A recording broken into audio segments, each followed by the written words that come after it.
Good evening and thank you for joining us. Our top story this evening. Last evening, a severe three-car collision left the Mitchell Expressway closed for most of the night. The collision has left one Fairbanks resident with life-threatening injuries and all three of the vehicles involved completely destroyed.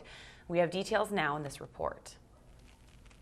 At the scene of the incident, paramedics attempted to remove 36-year-old Wyatt Hurlbut from his Explorer as he was reportedly going in and out of consciousness. According to the affidavit, Wyatt is in critical condition with brain damage and will require, quote, extensive cosmetic surgery to repair his face.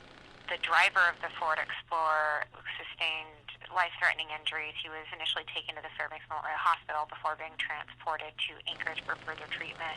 A third vehicle was involved in the incident, a minivan driven by a Fairbanks woman. Although she reported no injuries, her vehicle was destroyed by the impact. Witnesses at the scene also reported that Lynott, the driver of the truck, attempted to steal another car and was stopped by troopers. He was later taken to the hospital by ambulance, where he jumped out of the ambulance and took off on foot. Troopers were able to track him down, though, a couple of blocks away.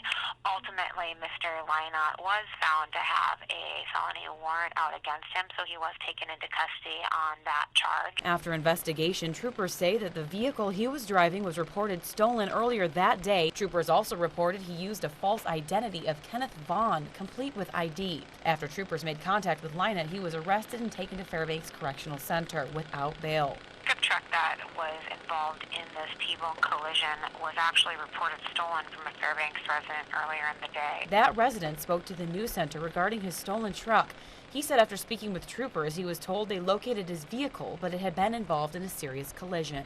Then he told me that my truck had been in a really bad accident. The first question I asked him is if anybody had been hurt.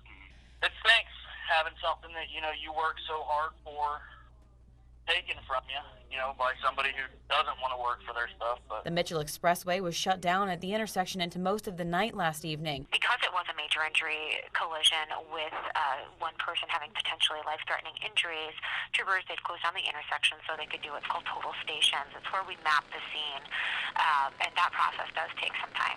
As for Lynott, he was arraigned today in Fairbanks District Court, where he pleaded not guilty to multiple charges, including first-degree felony assault, third-degree felony assault, and vehicle theft. Stephanie Woodard, News Center 11. To overcome the presumption, so you'll be held without bail pursuant to the statute. But again, if you get in touch